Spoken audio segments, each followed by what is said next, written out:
కారుమూరి నాగేశ్వరరావు గారు ఈరోజు మనం బాగా మాట్లాడుకోవాల్సిన, మన రాష్ట్రం మొత్తం మాట్లాడుకోవాల్సిన వ్యక్తి.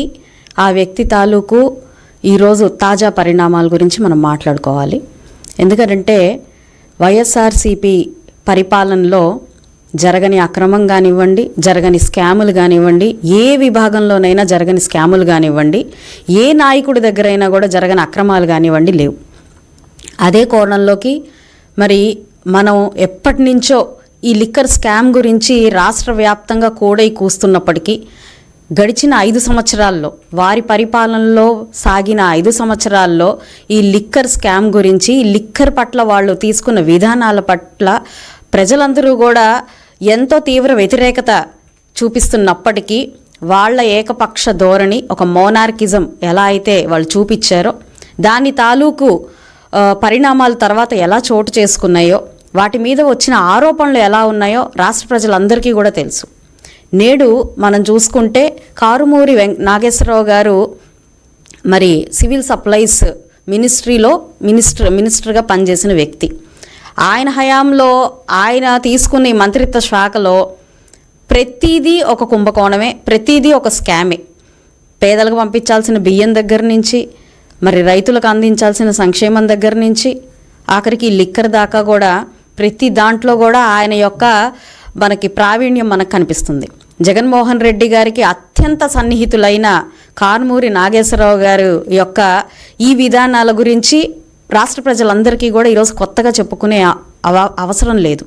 కానీ నిన్న మొన్నటి దాకా కూడా లిక్కర్ స్కామ్ గురించి మాట్లాడినా, ఈ లిక్కర్ పట్ల జరిగిన అవకతవకల గురించి మాట్లాడినా, మనకి జూలైలో ఎంపీ మిథున్ రెడ్డి గారిని అరెస్ట్ చేసినప్పుడు అప్పుడు ఈ వైఎస్ఆర్సీపీ నాయకులు కానీ, జగన్మోహన్ రెడ్డి గారు కానీ తీసుకున్న స్టాండ్ గురించి మాట్లాడినా, ఈరోజు అన్నిటికీ ఒక తెర దించుతూ మరి కారుమూరి నాగేశ్వరరావు గారిని నిన్న హైదరాబాద్లో ఈడీ ఎన్ఫోర్స్మెంట్ డైరెక్టరేట్ అంటే భారతదేశంలోనే అత్యున్నత విభాగం, ఇది నేర దర్యాప్తులో అత్యున్నత విభాగమైన ఈడీ నిన్న నాగేశ్వరరావు గారిని హైదరాబాద్లో అరెస్ట్ చేసింది.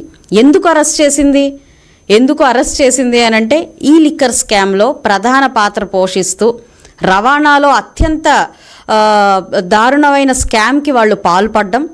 ఏదో ఒక వ్యక్తితో, ఒక ఎక్స్ మినిస్టర్గా చేసిన వ్యక్తి కాదు, ఎక్స్ మినిస్టర్ కాదు, యావత్ కుటుంబం మొత్తం కూడా ఈ యొక్క కుంభకోణంలో నిమగ్నం అయిపోయిన పరిస్థితుల్ని ఎండగడుతూ ఈడీ వాళ్ళని అరెస్ట్ చేయడం జరిగింది.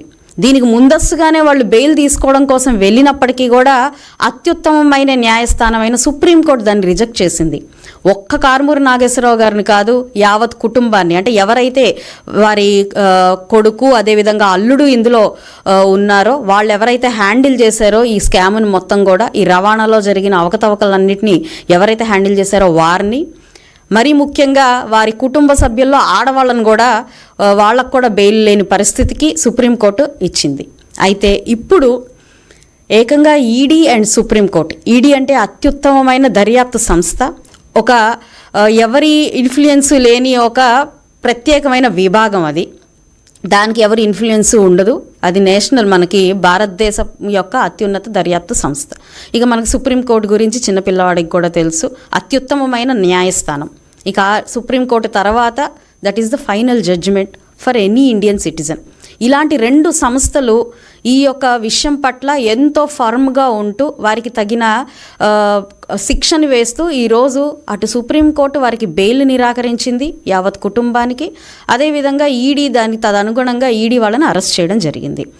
ఈ విషయాన్ని ఇప్పుడు తాజాగా మన వైఎస్ఆర్సీపీ పార్టీ, మన అంటే ఇక్కడ మనం ఓన్ చేసుకుంటున్నామని కాదండి, మన ప్రజలు, ఇప్పుడు వైఎస్ఆర్సీపీ గురించి మాట్లాడుకుంటున్న ప్రజలు, లేదంటే వారికి మద్దతుగా ఉన్న నాయకులు ఎవరైతే ఉన్నారో వాళ్ళని ప్రస్తావిస్తూ చెప్తూ ఉన్నాను నేను. ఇది ఈ వైఎస్ఆర్సీపీ పార్టీ మళ్ళీ సేమ్ ఏజ్ ఓల్డ్ స్టోరీ, అంటే వాళ్ళ హయాంలో గడిచిన 5 సంవత్సరాలు అక్రమాలకి, అన్యాయాలకి, ఇలాంటి అనేక స్కాములకి పాల్పడి పూర్తిగా దండిగా ప్రజల్ని దోచుకుంటూ వాళ్ళ ఖజానాల్ని నింపుకోవడం జరిగింది. ఒక పరిపాలన కాకుండా ఒక నియంతృత్వం, ఒక సిండికేట్ లాగా ఈ రాష్ట్రాన్ని వాడుకున్న పరిస్థితి అన్ని విషయాల్లో మనం అందరం చూసాం. ఇప్పుడు ఈ ఈ యొక్క వైఎస్ఆర్సీపీ నాయకులు మళ్ళీ మొదలుపెట్టేశారు. ఏమని మొదలుపెట్టారు అనంటే, నాడు మిథున్ రెడ్డిని జూలై 2025లో మిథున్ రెడ్డి గారిని అరెస్ట్ చేసినప్పుడు అప్పుడేం మాట్లాడారంటే అక్రమ అరెస్ట్, అన్యాయపు అరెస్ట్, కక్ష సాధింపు అరెస్ట్ అని మాట్లాడారు. ఇప్పుడు స్వయంగా ఈడీ నాగేశ్వరరావు గారిని అరెస్ట్ చేస్తుంటే దానికేం టైటిల్ అంటే దానికేం పాట పెట్టుకున్నారనంటే కులం, ఒక బడుగు బలహీన వర్గాల్ని కులం ద్వారా కక్ష సాధింపుగా ఈరోజు అరెస్ట్ చేస్తుంది అని చెప్పి ఈ డైరెక్షన్ పెట్టుకున్నారు. మనం చూస్తే ఈ 2 సంవత్సరాల్లో అనేక అక్రమాలకి, అరాచకాలకి, విద్వేషాలు సృష్టించే విధానాలకి అడ్డుకట్ట వేస్తూ ఈరోజు చట్టం తన పని తాను చేసుకుంటూ ఇలాంటి తప్పుదోవ పట్టే వాళ్ళందరినీ అరెస్ట్ చేస్తూ శిక్షిస్తూ ఉంటే, తమ పని తాము చేసుకుంటూ ఉంటే, వైసీపీ నాయకులు మాత్రం వాళ్ళ అధినాయకుడితో సహా జగన్మోహన్ రెడ్డి గారితో సహా ప్రతి ఒక్కరు కూడా దాన్ని అటు కులం వైపుగా కానివ్వండి, లేదనంటే ఇటు రాజకీయ కక్షగా కానివ్వండి, ఈ 2 విధానాలతో దానికి రంగులు పూస్తూ వాళ్ళ రాజకీయ అస్తిత్వాన్ని కాపాడుకుంటూ ముందుకు వెళ్తున్న విధానం ఈ 2.5 సంవత్సరాల్లో జరిగిన అనేక అరెస్టుల మీద వాళ్ళు తీసుకున్న స్టాండ్ ఇది. ఈరోజు చూసుకుంటే ఒక వ్యక్తి ఒక విద్వేషపూరితమైన మాటలు మాట్లాడుతూ సమాజంలో ఈ సమాజ ఐకమత్యాన్ని విచ్ఛిన్నం చేస్తూ ఇటు కులాల మధ్యలో చిచ్చు పెడుతూ ముందుకు వెళ్తున్న వ్యక్తిని ఈరోజు చట్టం ఇంటర్వ్యూన్ అయ్యి అతన్ని అరెస్ట్ చేస్తే జగన్మోహన్ రెడ్డి దగ్గర నుంచి నాయకులు అందరూ కూడా పరామర్శించడానికి వెళ్తూ ఉన్నారు. వాళ్ళ నాయకుడు బడుగు బలహీన వర్గాల పట్ల దాడి చేసి దానికి చట్టార్హుడు అయ్యి అతన్ని పట్టుకుంటే దానికి కులం కార్డు వేసి కులం ద్వారానే వాళ్ళని ఎంకరేజ్ చేసే పరిస్థితి కనపడుతుంది.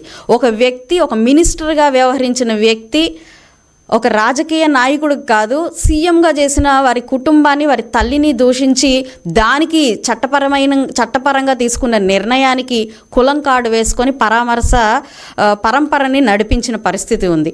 ఇలాగా ఎక్కడ ఎవరు ఏ తప్పు చేస్తే, ఏ మద్యం కుంభకోణం కింద అరెస్ట్ అయినా, గంజాయి కేసు కింద అరెస్ట్ అయినా, వాడు తప్పు చేసి అరెస్ట్ అయినా, తప్పుడు మాట్లాడి అరెస్ట్ అయినా, ఇలాగ ఎలాంటి నేర ప్రవృత్తి ఉన్న ప్రతి ఒక్కళ్ళని మన చట్టం తన పని తాను చేసుకొని అరెస్ట్ చేస్తే వాళ్ళందరికీ ఒక రక్షణ కవచంలాగా జగన్మోహన్ రెడ్డి దగ్గర నుంచి ఈ ఒక కోర్ టీం ఉంటుంది వైఎస్ఆర్సీపీ పార్టీలో. ఆ కోర్ టీం అందరూ కలిసి వెనకేసుకొస్తూ మా వాడు తప్పు చేయలేదు, లేదా తప్పు చేస్తే ఏముంది చిన్నపిల్లాడే కదా, లేకపోతే ఇందులో తప్పే ఉంది, ఆ మాటలో పొరపాటు ఏముంది అని చెప్పి సమర్థిస్తూ వెనకేసుకొస్తూ వాళ్ళని అరెస్ట్ చేసిన దానికి బోల్డంతా యాగీ చేస్తూ ప్రజలకి ఏదో ఒక రాంగ్ డైరెక్షన్, తప్పు జరిగింది, కేవలం కూటమి ప్రభుత్వం ఏర్పడినప్పటి నుంచి కూడా కక్ష సాధింపే చేస్తుంది, తప్పు చేయని వాళ్ళందరినీ అరెస్ట్ చేస్తుంది, లేదు అని అంటే తక్కువ కులం కాబట్టి ఈరోజు బడుగు బలహీన వర్గాల్ని టార్గెట్ చేస్తుంది. అయ్యా జగన్మోహన్ రెడ్డి గారు అండ్ వైఎస్ఆర్సీపీ లీడర్స్ అందరికీ ఈరోజు చెప్తున్నాను నేను, కూటమి ప్రభుత్వం నిలబడిందే బడుగు బలహీన వర్గాల కోసం నిలబడింది.